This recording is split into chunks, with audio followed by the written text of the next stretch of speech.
this year in March. Normally in the past, being in another country would have been always the same pattern for me. I immediately switched into like hustle and grind mode because there were so many things on my mind that I needed to do. Even us being in the most beautiful countries of the world like Colombia or Vietnam or Thailand, 2 weeks before we needed to leave, I always woke up with this feeling of shit. We've basically seen nothing. I always left those countries with a feeling of regret. And then when we booked Morocco, I decided to just do things differently. There was no access to my schedule if you were not working already with me, to be with my family, with my daughter, to just really enjoy this time. The funny thing is that we went to Morocco for 4 weeks. We had a beautiful time. My wife often told me that she was super amazed by how my energy shifted and how I was able to really be with them. And it was actually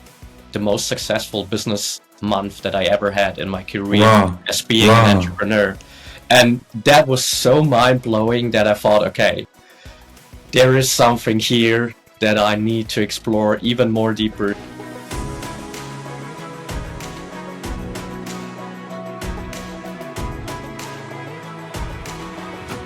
Patrick, I'm really, truly excited and happy to have you in the Core Impact podcast. I would like to start directly with you, asking if you have 1 minute to prepare yourself for an extremely important meeting. What would you do with this 1 minute? You can show us, even make an exercise if you like. Yeah, I would probably do the same that I just did before we started here. Basically, my routine. So if you want, we can just do it together because it's super easy. So we can just close our eyes for a second and without really changing anything, just connect to our breath. Feel the breath moving into our bellies, taking some deep breaths in through the nose, out through the nose. And then we just take 3 deep breaths together. On a count of 4, we inhale and we exhale on a count of 8. So you can exhale and then we inhale 1, 2, 3, 4. Exhale 7, 6, 5, 4, 3, 2, 1. In again, 2, 3, 4. Exhale 7, 6, 5, 4, 3, 2, 1. Last inhale. 3, 4, and exhale 7, 6, 5, 4, 3, 2, 1. Keep your eyes closed for just 1 more breath. Let your body find its natural rhythm again. And then just make sure you leave this inner space with a clear intention of how you want to show up when you open your eyes. Who do you want to be? And what's really important for you right now? And with this intention in mind, take a last deep inhale into your belly. Exhale and open your eyes again. I love it. I love it, Patrick, and especially clear intention, what is important. There are many things I would like to talk with you about. The first question I would like to start with is, what is your why? What drives you to do what you do every day?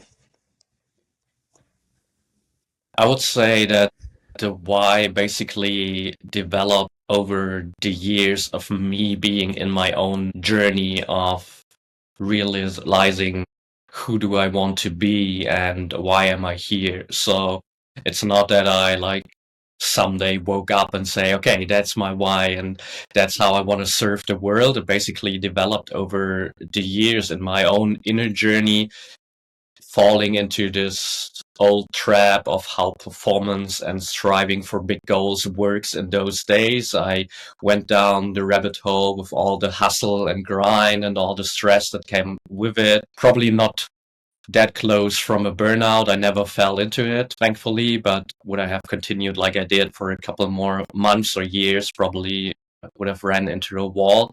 And then I just realized over the years that there is another way for me.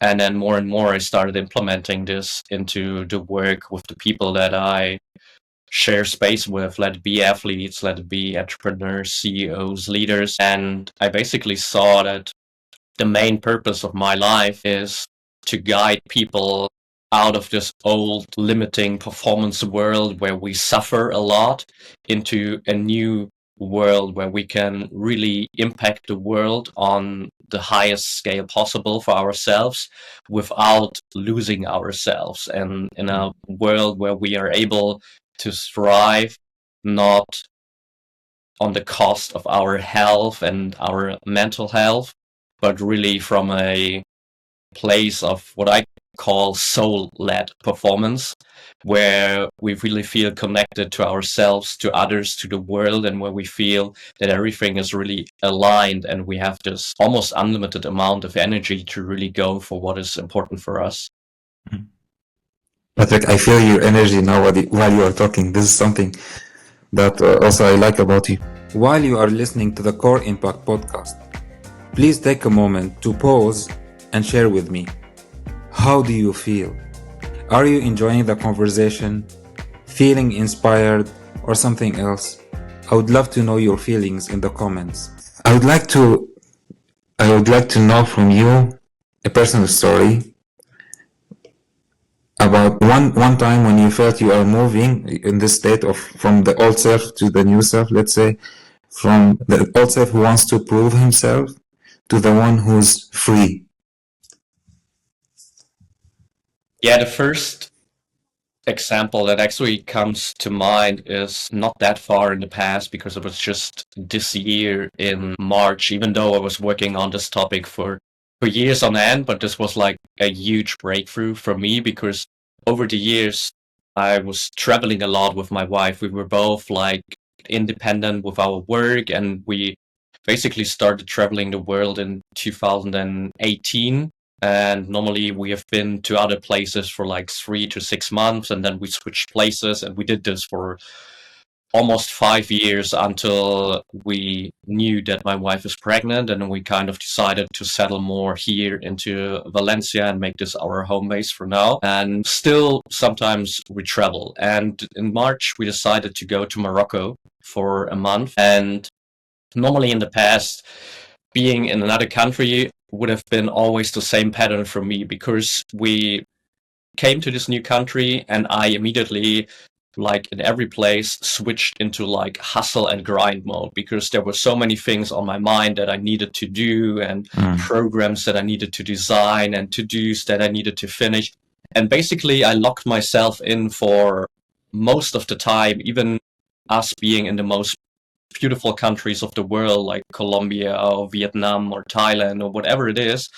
And then 2 weeks before we needed to leave, I always woke up with this feeling of shit.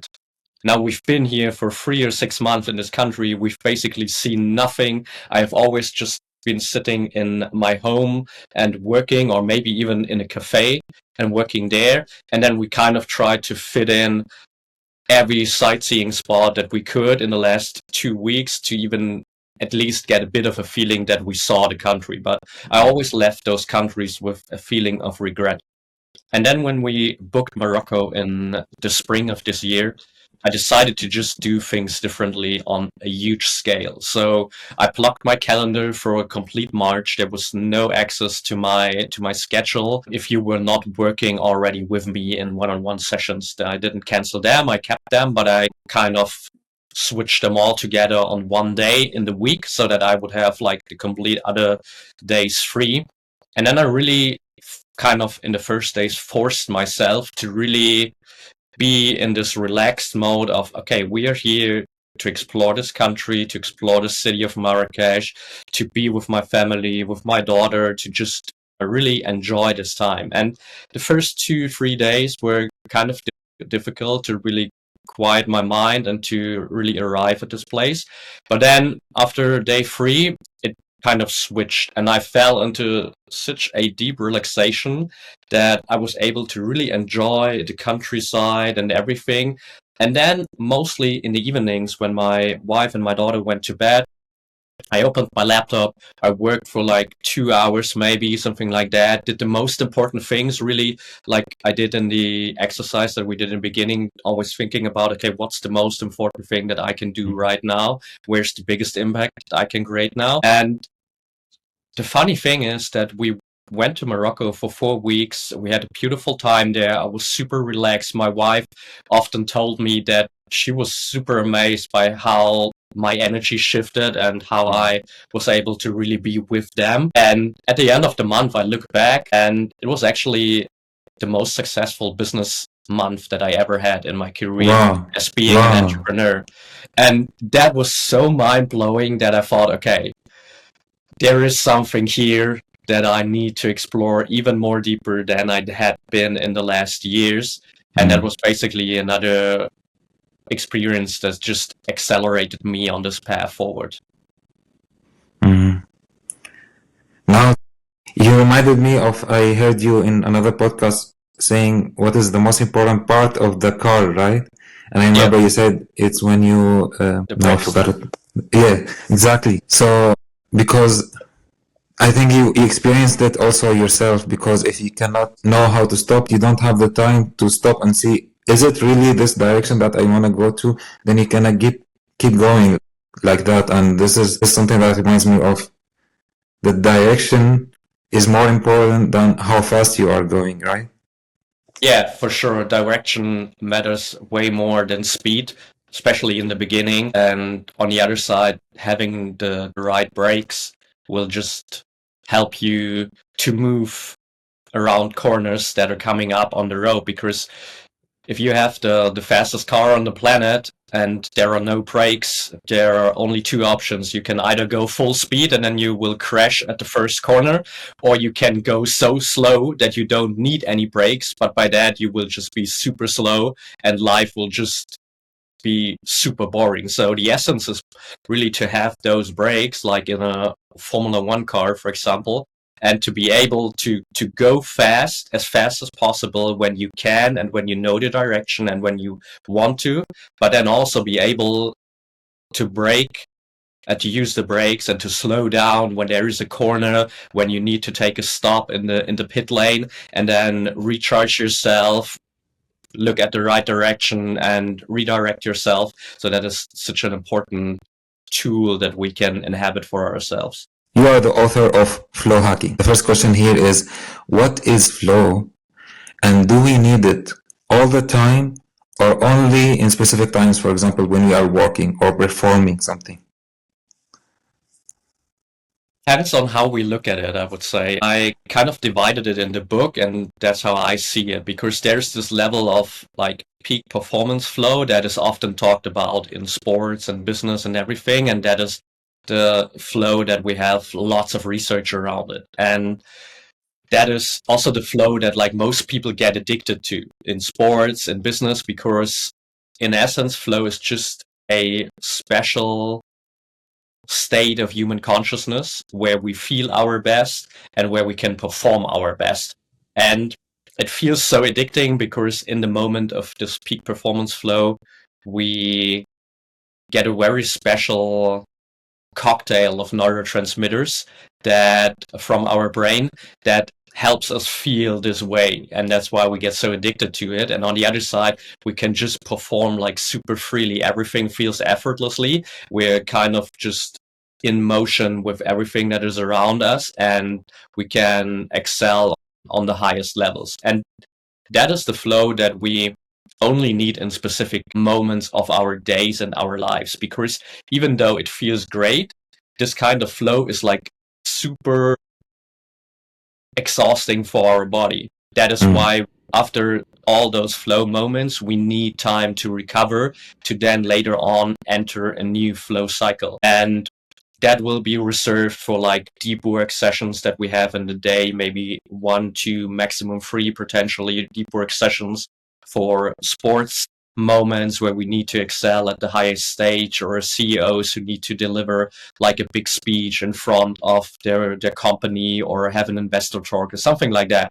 So that is the flow that we only need a couple of times a day and only in small amounts of moments. And then there's this underlying flow of life, how I call it, which is basically this feeling of being aligned with life, not fighting against life, not always creating suffering and resistance, because that's what we normally do. Like everything that happens around us, we normally switch into judgment mode immediately, and we say, okay, I like that, I don't like that, I want that, I don't want that. And by that, we're always creating resistance to the current of life.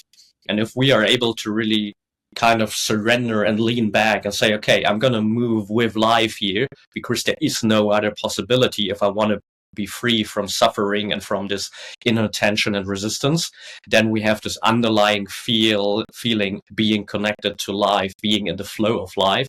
And that is something that we, in the best case, can have like 24/7. Patrick, do you think we can be free of judgment? Like, can we live our life without thinking that this is right and this is wrong? I think we can, if we would probably lock ourselves in some mountain cave for the next 20 to 30 years and just meditate, because we probably see some enlightened beings all around the globe who maybe seem to have achieved this level of non-judgmental living. But on the other side, I think what we can achieve is a level where we are just able to create more space between this automatic judgmental reaction, where we maybe even in the first place we switch into this judgment mode, but we become so conscious that we are aware of this judgment mode, and then in our second reaction we can decide to let go of the judgment. So maybe being like outside, and then we enter a room and we see someone sitting in the cafe that we spend most time, and he's sitting at our most favorite place, and we think like, first reaction is like, damn, why is he blocking my space? And we immediately like build this resistance against this person. But maybe in the second reaction, we can let go of this, and we just can sit next to this person on another table, and maybe even start a conversation, say, hey, great place that you choose. I normally sit there always when I'm here. And then maybe we get in a conversation with this person and we realize, hey, it's actually a really cool conversational partner, and maybe a friendship or whatever develops from it, or only having a cool conversation. And then we leave the cafe with a smile on our faces, because we didn't let ourselves be guided by this judgment, and instead be guided by this state of surrender to the flow of life, if we want to call it like that. So being okay if what I understand from you, we have to be okay with us being judgmental at times, because this is kind of our nature. And the thing is to have or make space for ourselves to not, like, between these judgmental moments, to reflect and not stay in this autopilot, right? And also try to be in flow with it instead of resisting it. Yes, exactly. Yeah. There's a beautiful quote from Viktor Frankl, who wrote the book Man's Search for Meaning, that I often use. And he just said that between stimulus and response, there is a space. And in this space lives our greatest freedom. And what we can always do is like, okay, there's the stimulus coming in. Maybe we switch into this judgment mode because it's just so ingrained in us. But then we can take just one deep breath and create space between the stimulus and response. And I'd like think, okay,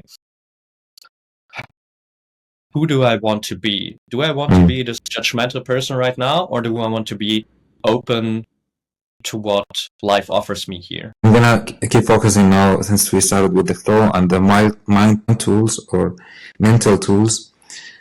You mentioned before you are the CEO of your mind. And also, you become what you think about most of the time.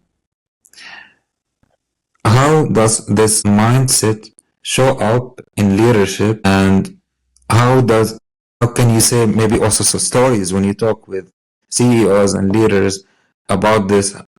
What change that make when you see that is like you are talking about it and maybe you put them in practice? Yeah, for sure.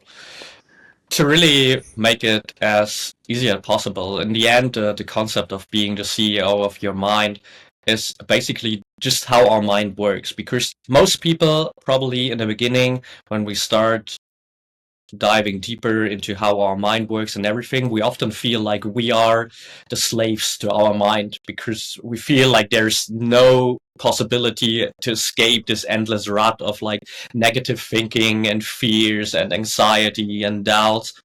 But then someday we wake up and realize that our mind is basically just our best assistant, if we want to call it like that, because our mind just delivers the answers and evidence to the questions that we were asking. So, to an example, last year I was working with a leadership team of a software company, and during that time they were in a really like pressurized financial situation, and the CEO decided to take this leadership coaching because he wasn't really 100% happy with the way he showed up as a leader, but also how the leadership team worked.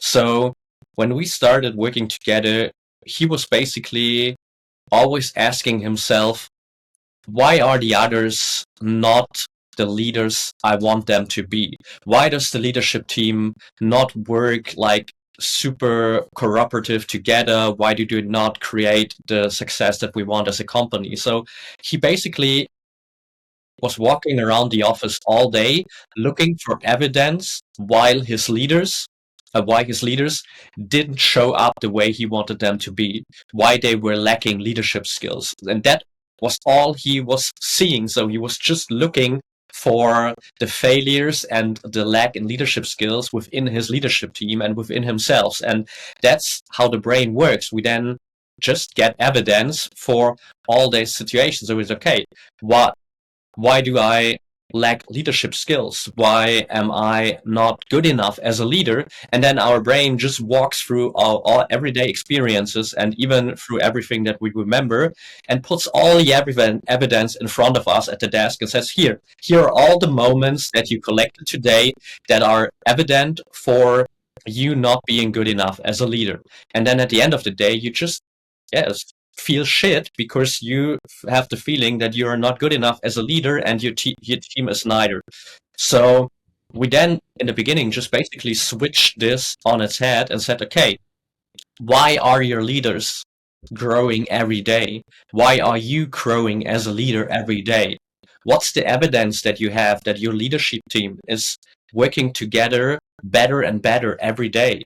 What's the evidence that you have that you, as a leader of this company, can show up in a higher version of yourself every day? And from that moment on, he just started collecting evidence and situations and moments for exactly that. So at the end of the day, he also had this like huge stack of evidence on his desk in form of his thoughts in his mind. But this time they were all just evidence for him being a better leader today. There were moments where he saw that he can already be a good leader, that he can communicate clearly, that he can ask the difficult question, that he can enter and stay calm in difficult conversations, that he can lead his organization. And yes, there was still a lot of work to do, but all the work that came after would have never been successful if he would have stayed in this old perspective where he only was looking for the lack in leadership skills within himself, within his team, and the failures and everything that they did wrong. I'm trying to think like this lawyer advocate, the devil advocate, and to see if someone wants to challenge this, would say, maybe this is kind of wishful thinking. Let's say I'm a leader and I see that the others are not performing, yeah, and I would still see good things in them, but in the end, we will not reach anywhere. We will not go anywhere if there is no harmony there, right? So where is this balance between seeing everything as it is at the same time? I think also something you reminded me of, and I know that you love Tony Robbins, is priming, right? So from the beginning, how do you start in your head? And also you start with clear intention. How do I want to go with the other leaders? Do I communicate with them in a positive way, at the same time not letting other things go in the wrong direction? Beautiful question, because it is just a matter of timing. I just had a conversation actually yesterday with an athlete that really is perfect for that, because he just sent me a message where he said, "Hey, I had a beautiful competition last week. I was able to put in practice a lot of the things that we trained together, that we were talking about, and I was able to end the race on podium, which was the biggest goal for me there. And I also was able to really see my potential and be able to compete with the biggest competitors that he has in his sport." And then within the message, he switched into like this inner critic mode where he said, "So, okay, but there were also these things that didn't run wide, and there I have left potential out there, and maybe there I can improve." And then he finished the message with just saying, "Is it really good for me to switch into this like inner critic mode right now, or should I totally get rid of it?" And then I just said to him, it's just, as in your question, a matter of timing, because what we do most of the time is we immediately switch into this inner critic mode, and then we only see the things that are not good yet, that need improvement, and then we are already primed to this negative perspective. And then there is no space anymore for the good things that are coming in. Like if we would sit together and I would run through a list of like 10 things that I think you can improve as a podcaster, an entrepreneur, and everything. And then afterwards, I would tell you 10 things that I really like about your work. You would probably never remember the second list, because you're so primed and focused to the first thoughts of like you being not good enough and where you can improve. And you have already gone down this rabbit hole of all those negative thoughts that come with it. And you just ignore the second list with all the positive things. So the key here is to really just be able to switch those two parts, to, in the first place, be able to see the good things, to see the evidence for growth, the evidence for development. And then on the other side, okay, of course, as well as in sports and boardrooms and in organizations, of course, we need to be in this energy of the critic and to challenge things and to see, okay, where do we need to grow? Where are we missing things? Where are our blind spots? Because we don't want to live in this like fairy tale world where everything is like beautiful and great, and then someday we just ran into a wall because everything is crashing because we don't saw the things that needed improvement in the past. But we want to be able to switch between those energies in the right timing, first see the positive evidence, and then switch into improvement mode. Great, Patrick. And since you talked about blind spots, I'm gonna come now to the challenges in leadership. And the question is, from your work with athletes, with CEOs, with leaders, what are some of the biggest blind spots that leaders carry into decision making? I think what mostly sabotages their decision making is, and this may sound contrary to a lot of leaders, is their attachment to numbers. And what I mean by that is not, as in the example before, is not to get rid of all your numbers and just decide without any evidence. But most leaders, they often only cling to the numbers, even if their gut and their intuition is telling them to choose otherwise. And if you really look at the most successful entrepreneurs on this planet and you watch interviews with them or you listen to interviews with them, you will find interviews from like Elon Musk, from Jeff Bezos, and super high level entrepreneurs that always said that they made their biggest and most impactful decisions from pure intuition. And not based on numbers. So that doesn't mean that you should not track your most important numbers, because that will give you the ability to really see how your organization is running and if you're moving in the right direction, and it will help you to early detect blind spots and things that need improvement. But when it comes to decision mode, you as a leader need to be able to connect to this intuitive voice within yourself. And it is basically the core of what I really do when I work with leaders, to really reconnect them to themselves, to be able to come from this place of intuition and not be guided by past experiences, not be guided by the mind, because that is the tricky thing, that we think we make rational decisions, but 99.9% of the cases, those rational decisions are impacted by everything we have experienced in the past, by all the failures we made, and often we just tend to repeat the same cycles over and over again because we cling to the same decisions that we always have been making.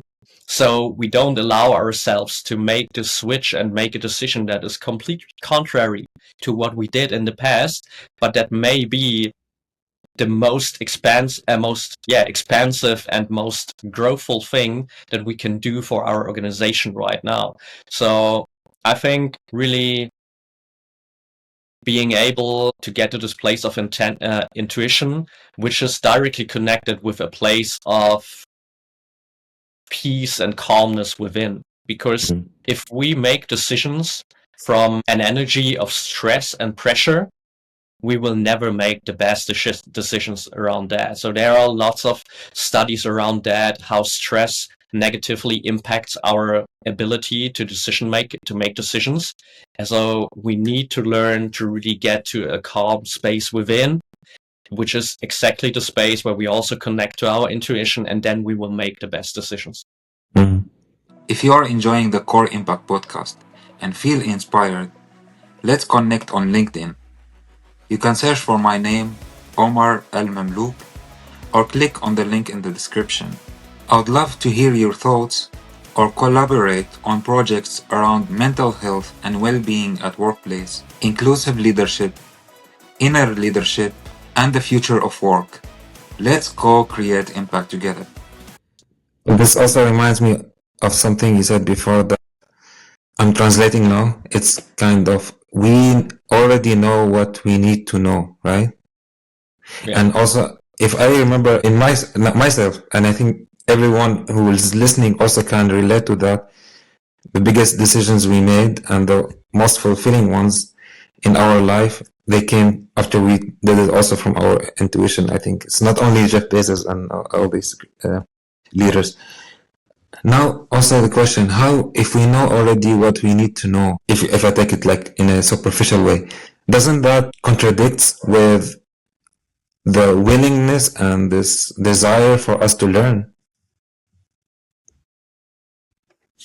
Not really, at least how I see it, because yes, everything we need to know is already within us, but that doesn't mean that we have access to it.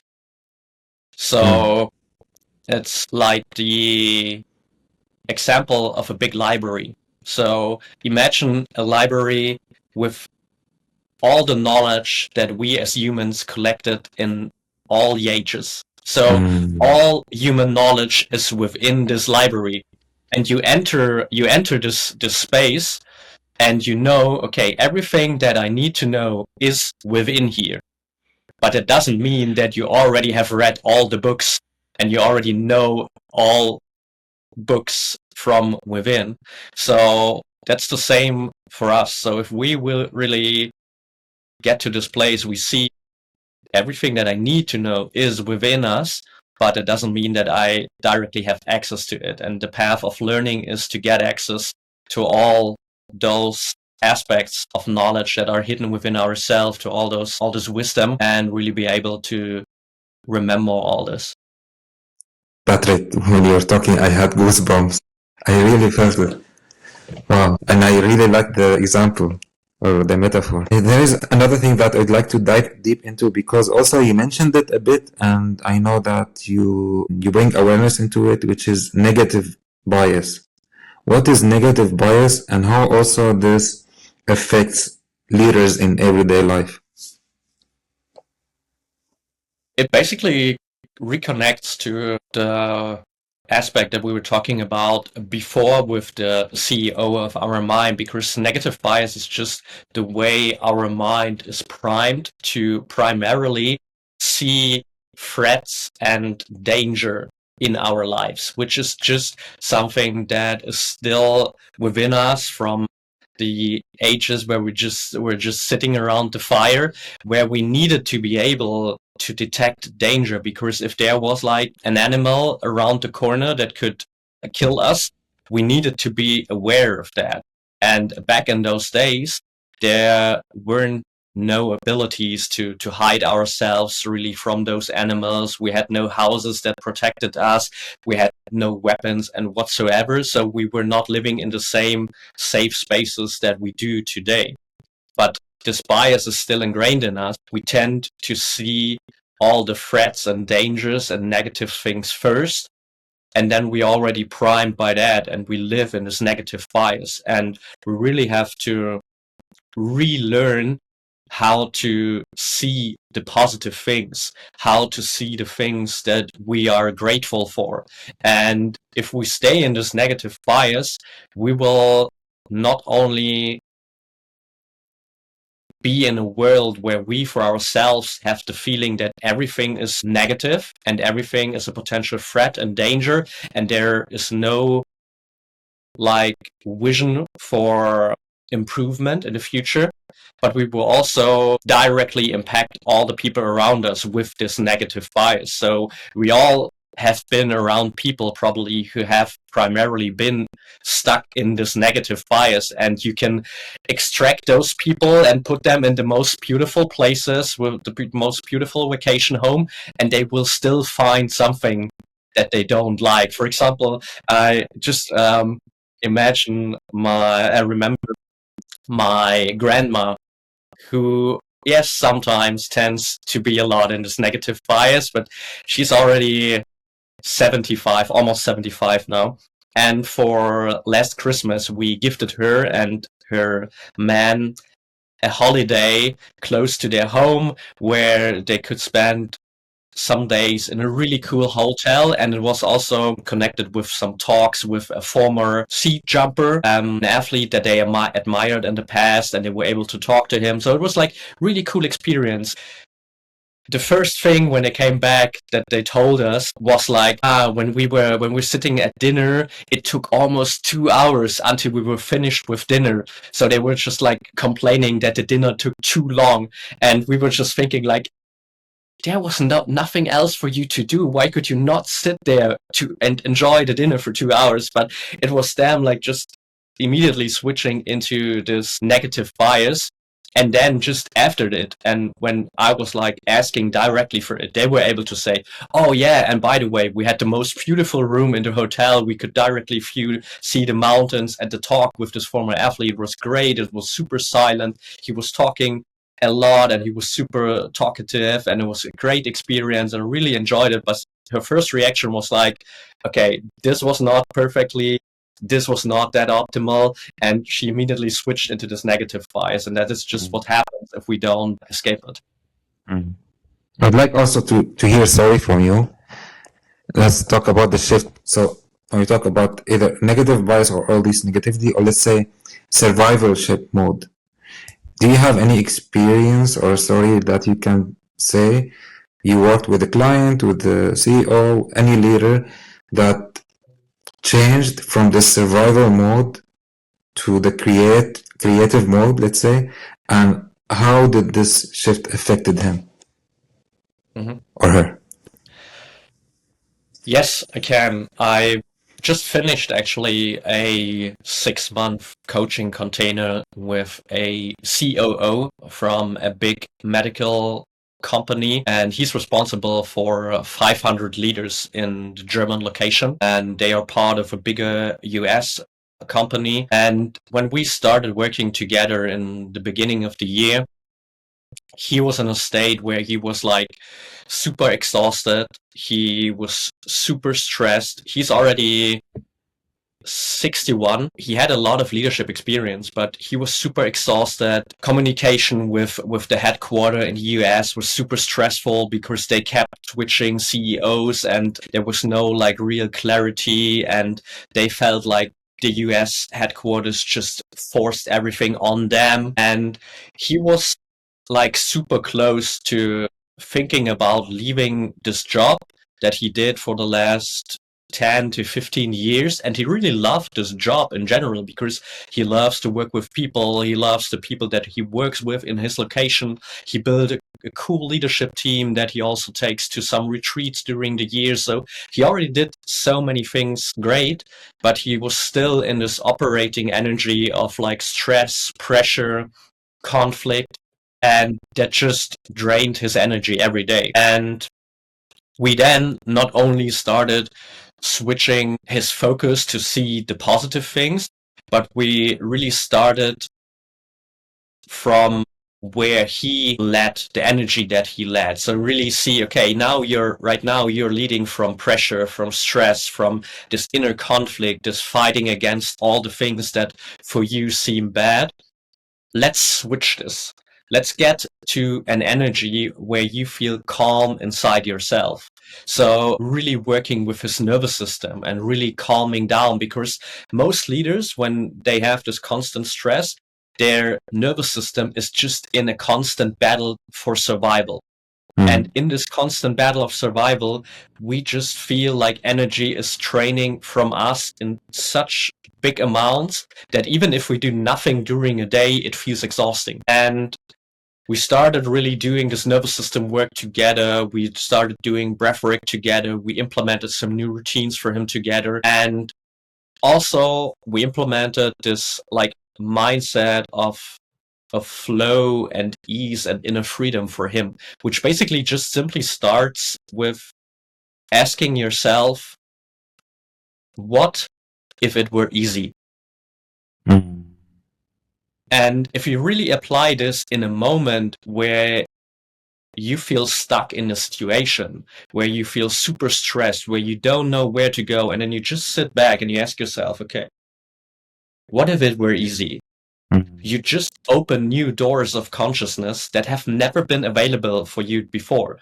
And all of a sudden, you enter a new room, you enter new possibilities. And if you do this in combination with a calm nervous system, it's just a completely different energy that you can come from and lead from. And for him, he was able to really turn this around.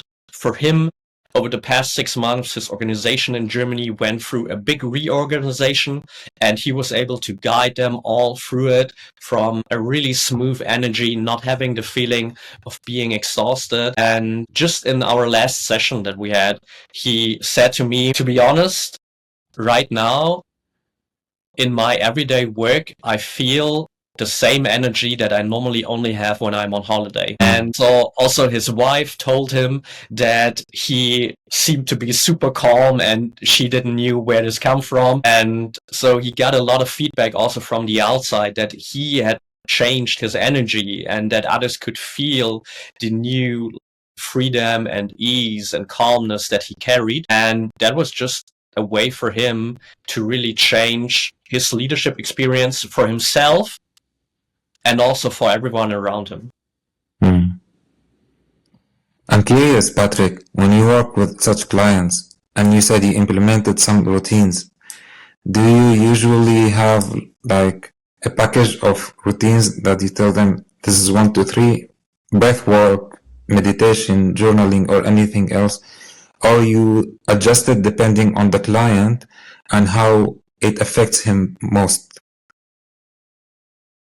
It always is the second path. Of course, when I started out a couple of years ago, I had this toolbox and I said, okay, we always do this, this, this. And then over the years, as with my own journey, I realized that, of course, everybody is unique and we always need a unique approach and strategy for every person, for every single person. And of course, there can be similarities, and something that has worked for others in the past can as well work for you or every other person.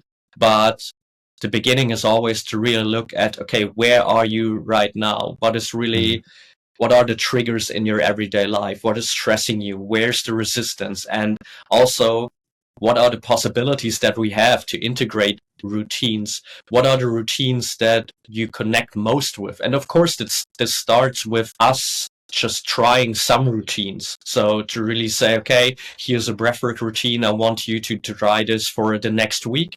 And then when we reconnect next week, we're gonna see how it worked and if we can keep it or if we need to adjust something. And then over time, we just find the right routines and the right operating system for you that you can implement for yourself, so that you leave this space of us working together with exactly the strategies that work for you. And that may not be working for anybody else on the planet, but it works for you, and that matters most. Another one that I really love is what you said. If it were easy, what if it were easy? And I thought about how many problems I know from people around me. When I hear about the problem, I said, they are making it so big, but it is easy. I see it. Maybe also I could be biased.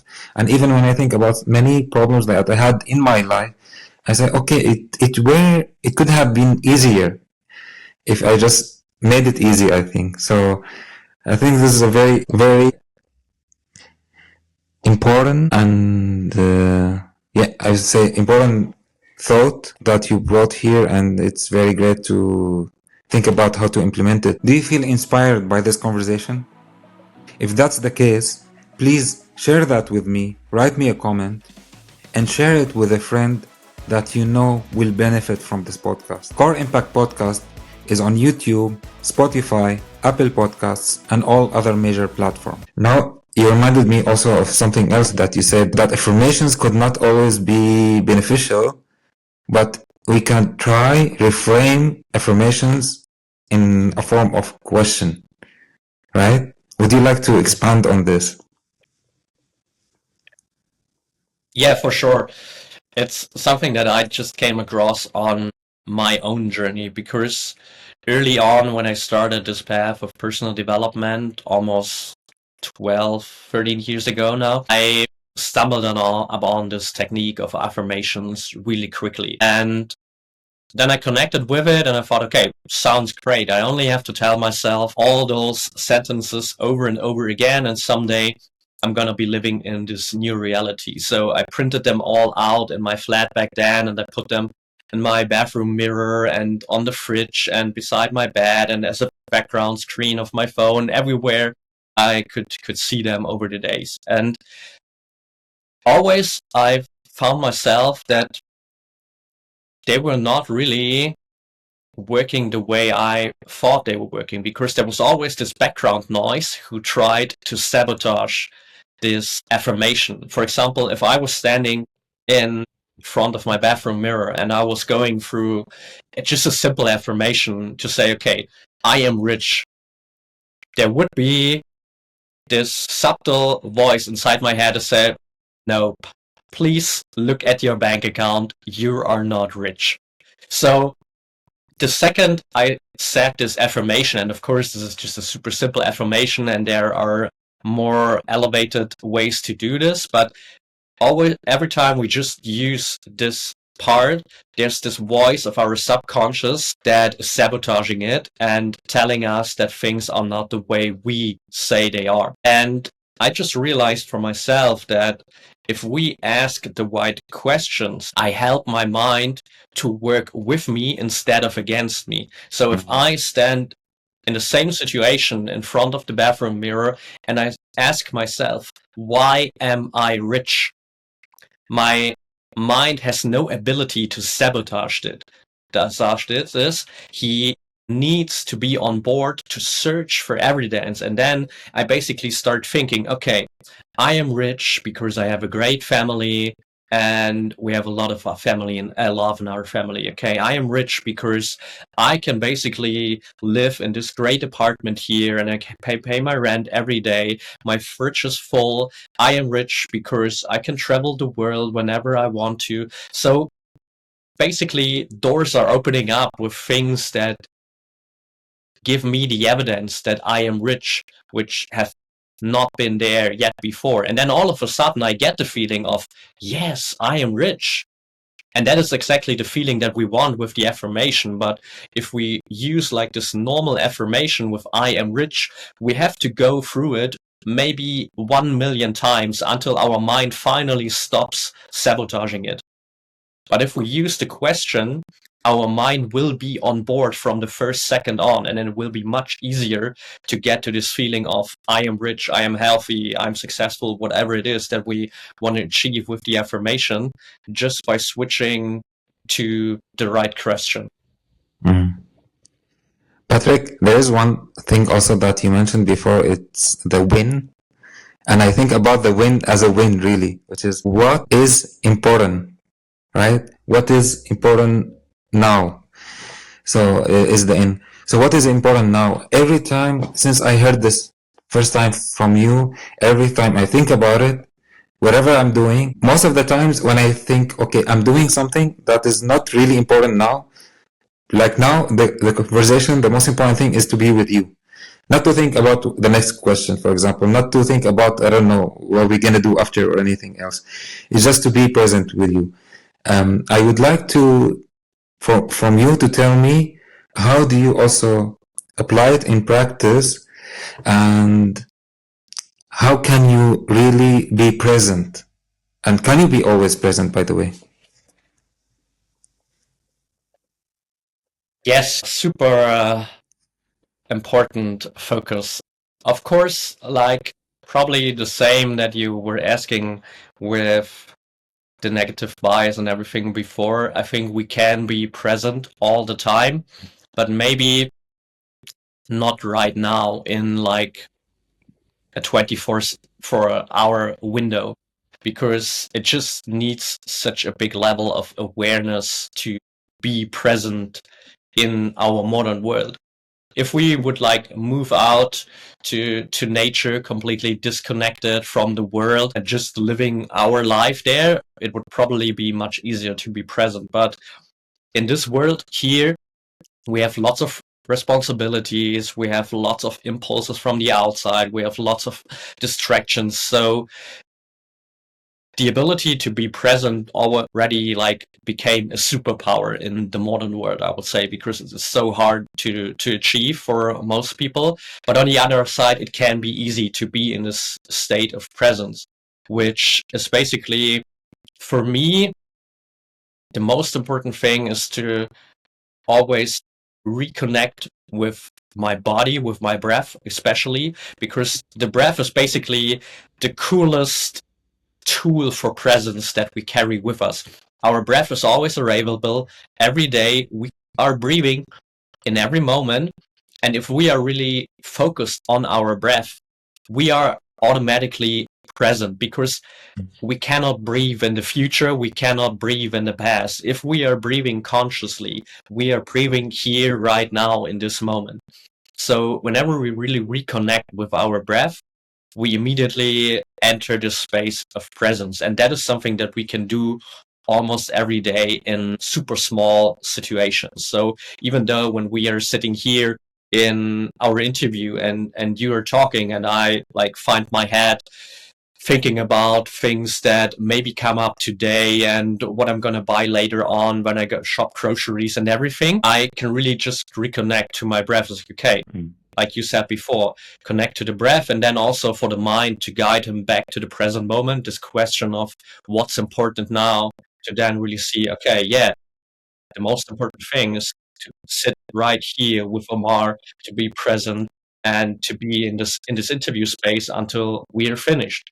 And that is something that we can do every day. And of course, there are lots of other opportunities to really be present, because we can basically use all our five senses to come back to the present moment. We can use our breath, we can use smell, we can use all the things that we can hear right now, really. So even if we sit in a noisy environment and we feel distracted, we can even use the noise to be present. That is something that I often do with my athletes, because if they enter like a big stadium and there are like 80,000 people around them, of course it's super noisy, it's super distracting.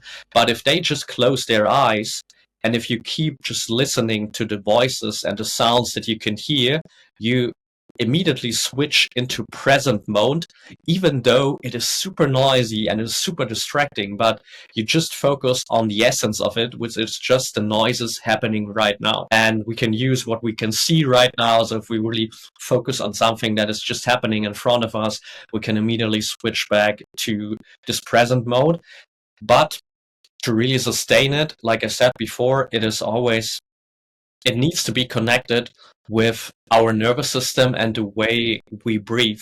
There's a beautiful quote, I don't know from whom it is, but he's basically said, how we breathe controls the level of consciousness that we can enter. So if we change our rates of breathing, we basically switch stages of consciousness. And that just means that if we are breathing like super, super fast and we're super stressed, then it will be super hard to stay in the present moment, because our nervous system is still in a stress and survival mode.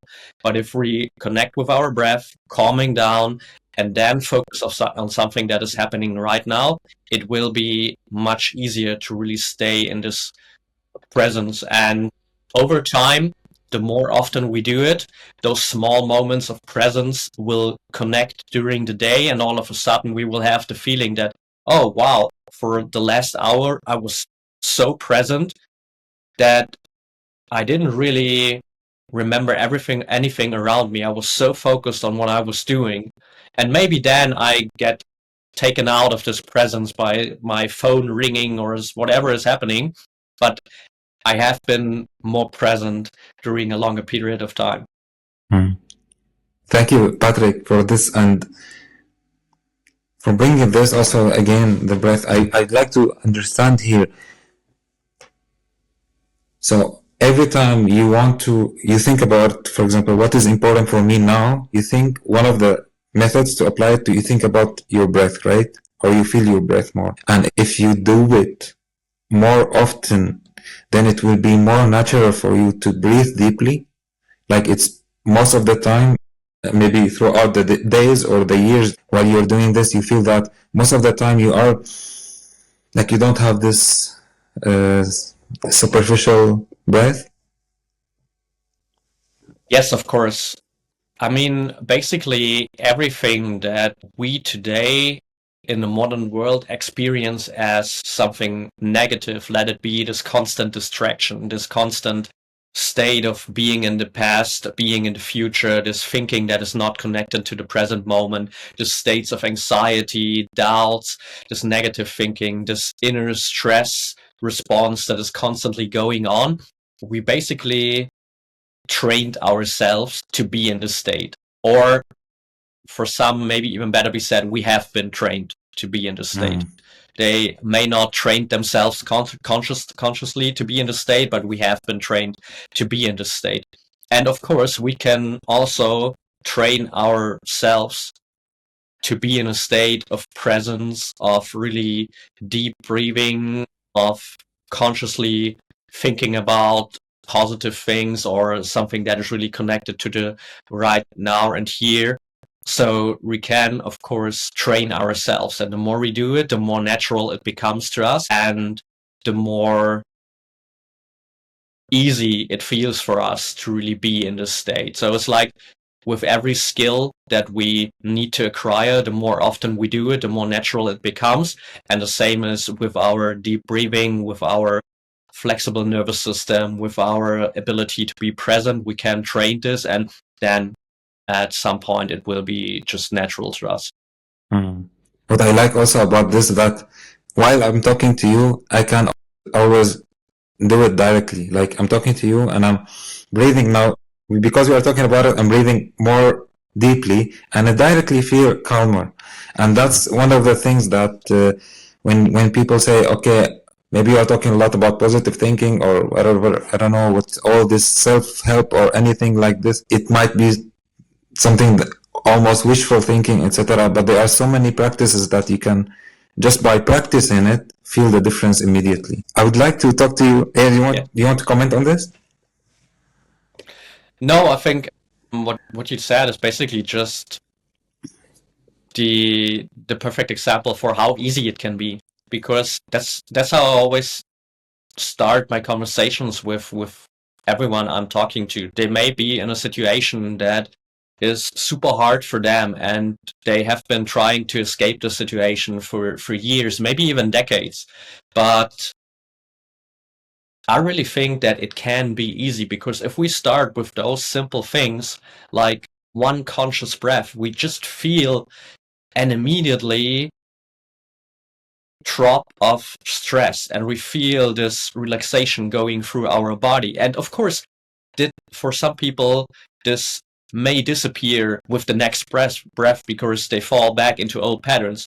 But if you can do it with one breath and you can bring in some relaxation, then you can expand it from there, and it can be easy, because often it is just like really this one breath that is building the bridge from this old world to a new world where they really have this inner freedom.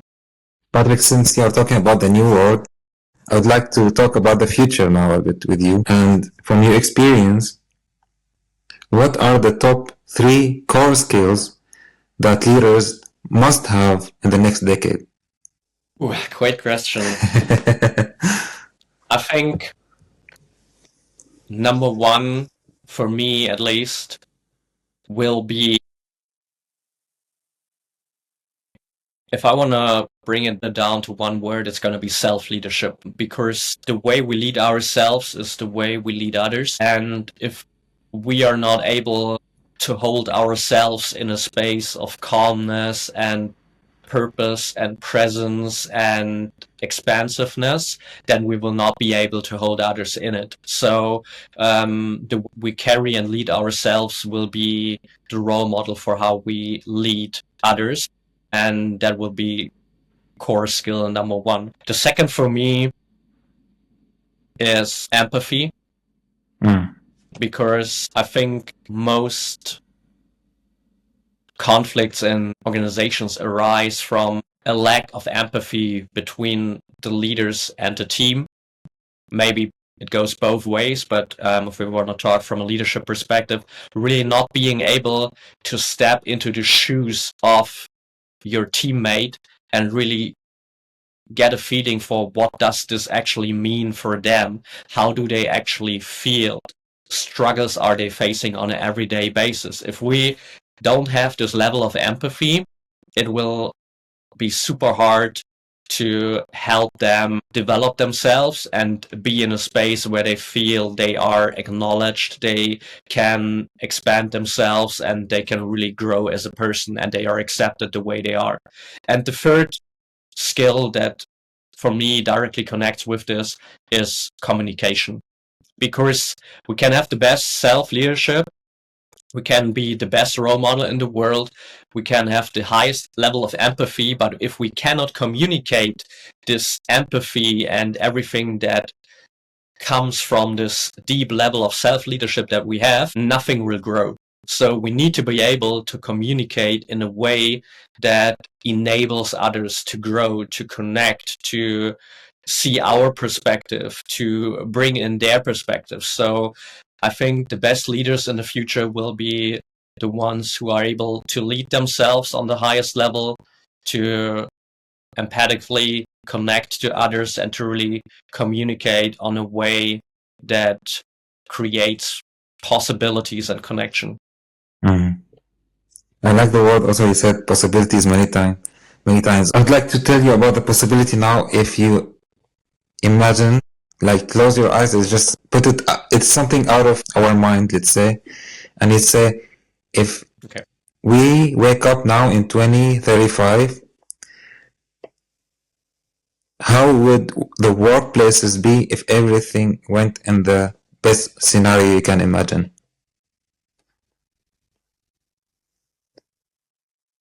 Love this question. For me, workplaces will be just an expansion of our lives. It will be a place where we go to grow, to connect with others, to create an impact in the world, and also a place where we find deep purpose to what we are doing.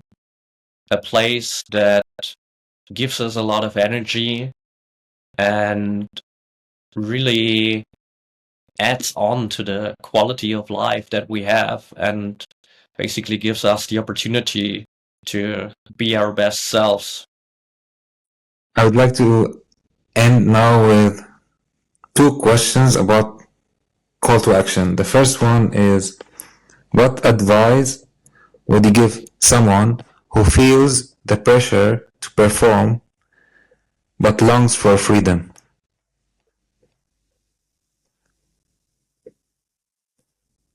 I think the first step should always be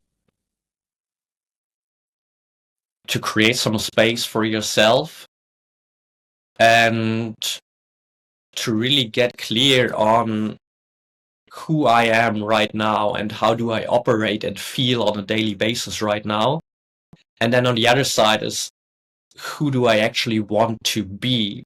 How do I want to feel every day? And this feeling is really at the core of it, because if we look from this perspective, it doesn't really matter that much what you are doing, but if you're stuck in this old pressurized performance world, it really comes down to how do you want to feel on a daily basis, and then everything else can grow from there. And if you know where you are and where you want to go, then it's basically just looking for the next steps of growth that can take you there and build the bridge to this new world. I love it. How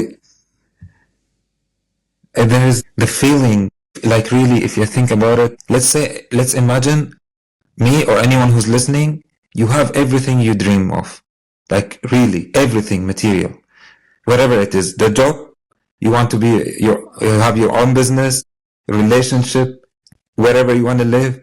But if you cannot feel what you're saying, you cannot feel, for example, joy, or you don't feel the connection, or you don't feel happy, grateful, then it doesn't matter. And the other way around, even if you don't have anything but you are grateful, then it's more important. It's not either or. I mean, you can always strive for achieving what you want, but it starts with this feeling, and it's a great reminder. The other one, call it to action, is if you could leave a message to the audience about self-mastery, presence, or leadership, what would you like to share as a call to action in the end? Yeah. I think it basically comes down to the essence of, if you wanna be a great leader, if you wanna build something that helps others, you have to start with yourself and the energy that emanates from you. Because if you are building your family, your business, your organization, your team from an energy of stress, of pressure, of constant inner struggle, this will flow into everything that you do, and your company, your family, your team will be impacted by this energy of stress, pressure, and conflict. And on the other side, if you start building from peace, from presence, from connection to yourself, this will impact everyone around you and everything around you as well. And this will be the biggest impact that you can actually create. Patrick, I'm gonna ask you a follow-up question, although it should have been one of the last. But let's say for me, I want to apply it for myself. And let's say I was stressful lately, or I will be stressful in the future, and I have this, and I remember Patrick said this. Okay, and when I'm stressed, anxious, worried, in any state like that, and I'm already having my connection, my family, etc., is it better for me to go out or make space for myself first in order to come back with a peaceful, joyful, loving state, or to be authentic, to stay here and share my feelings with them?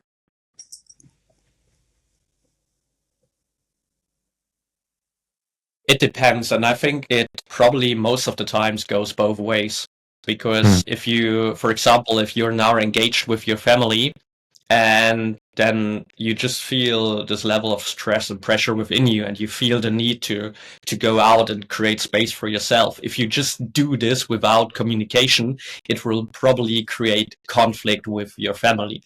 But if you just communicate, to say with your wife, for example, say, okay, I feel like I need a couple of minutes for myself in order to show up here as the best husband and father that I could be, then hopefully, if you have a great relationship and you've built the spaces for within, your wife will say, okay, take your time, let's go out. That's how I do it with my wife. If I feel this, I just say, I need 5 minutes. And of course, you not always have those 5 minutes. There are situations where you cannot escape, and then it's just a matter of creating the space within you in this moment of pressure and chaos. And that is also possible. But if you have the time and you can just take your 5 minutes, then do it and come back as a more aligned version of yourself. I love the discussion with you, and it's not only about what you said, but also the energy that you brought and the connection, especially that you are someone who is doing sport and known for doing sport, but connecting the body with the mind, with the feelings, like these three together. And so I felt also this during your presence here, and I had so many impulses that I will use in my life. And I hope also that everyone is listening to also enjoyed, got something to inspired by, and something to implement in their life. Do you have anything that you like to share in the end that we haven't talked about, or anything? It's always like an open question for you to share anything, any thought that I haven't, maybe questions that I haven't asked you, or anything that you'd like to share with the people who are listening. I think we've discussed lots of super important topics, and I really enjoyed the conversation. It was an honor to be here. And of course, if anybody wants to connect with me afterwards, we will probably have links for it in the show notes, and they can find me mostly on LinkedIn, especially for the leaders. And super happy to connect with everyone, and yeah, super grateful for having the opportunity to spend this last more than an hour with you here. Thank you, Patrick. And also for everyone who especially speaks German, you have your own podcast other than the book that you've written. And yeah, they can also listen more to your insights if they enjoyed it.